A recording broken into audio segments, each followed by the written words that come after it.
lower this, I'm used to that. Good afternoon, everybody, and welcome.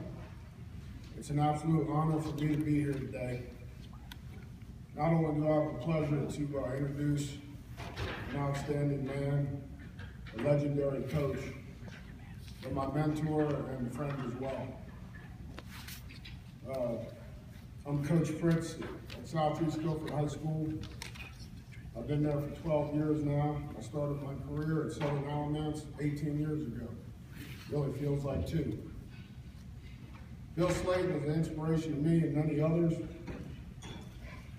I'll never forget the first time I met Bill, about 5.5 years ago, 7:28, about 2 minutes before a football game. And I noticed a gentleman standing where I usually stand on my sideline. It was a home game. And they were dedicating my stadium to Bill Slayton. And I went over to introduce myself. It was a great honor for me because I've heard all about him and never met the man. And I was anxious to get over and say hello and congratulations. And only Bill did something the only way that Bill could do it. And, it made me feel real good, but at the same time he said, "It's nice to meet you, but you got to get out of here. You got a game to coach." And that meant a lot to me, and I'll never forget it. And it speaks volumes of what Bill's about. Like all legendary coaches, Coach Slayton has many great accomplishments, over his career. He coached football, baseball, and even golf. I'm not sure how they match up, but they seem to, because everybody retired as a football coach and play golf, so I guess that works out. He was on the cutting edge of weight training and speed development during his era. He tallied up hundreds of wins on the field and courses over the years. He has numerous conference championships and even a state championship in baseball. He accomplished all these things while he was acting as an athletic director. Bill has coached all-state athletes, many collegiate athletes, professional athletes, several Coach of the Year awards. But with all this, I'm here to talk about something that's definitely more important. I'm going to focus on those immeasurable gifts that Coach Slayton has passed on to all the people that he's come into contact with over his career. Coach Slayton's service to his community spanned over the course of 4 decades. His coaching and teaching career began in 1963 and culminated 30 years later in 1993. He is without a doubt one of the finest individuals to ever pass and bless his community with such a strong service to education and character development. He has an uncanny talent that helps him mold and shape the character and understanding of everyone he comes into contact with. To this day, if I face a difficult decision, I'm going to run across Bill and look for some advice from Coach Slayton.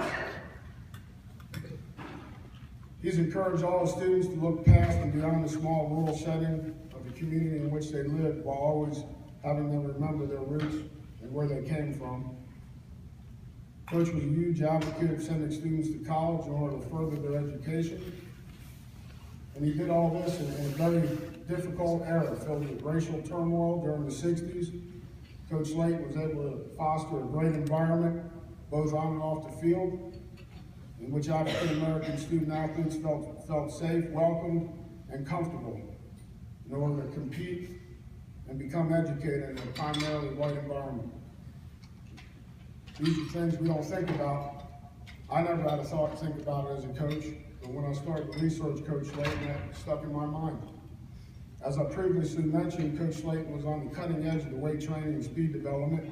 His teams were some of the first teams anywhere to use weights and plyometric boxes in order to gain strength and speed advantages over their competition. Coach was also at the forefront of getting his players recognized by college recruiters. He spent an enormous amount of time calling and talking to colleges, advocating as student athletes.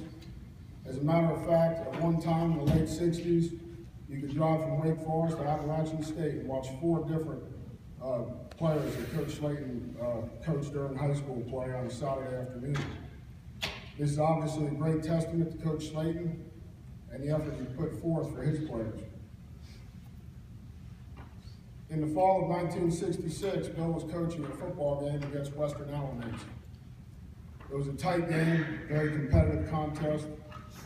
A Southeast player named Joe Horn made a solid block on a lead play, but didn't get up. Coach Slayton immediately ran onto the field, and he had a gut feeling not to let anyone touch or move his player. He laid motionless on the field. An ambulance eventually took Joe to the hospital, where it was found that he sustained a broken neck. Joe's doctor later credited Coach Slayton with saving his player's life. He's quoted, "If the boy had been moved, he might not have lived," said Joe's doctor. The doctor went on to say, "Joe's training in football is the key to his fine recovery." Coach Slayton should be given a great deal of credit for the fine football program he is running at Southeast and for the fine condition his boys are in. Wow. If that doesn't describe the value and importance that Coach Slayton had on his community and his players. In closing, I would like to thank the board for recognizing my mentor, Coach Bill Slayton, with such an enormous honor. I would also like to thank Bill Slayton for allowing me the tremendous honor of presenting him today. There has never been a more deserving coach of this fine award. Thanks to all of you that are here today. Ladies and gentlemen, Coach Bill Slayton.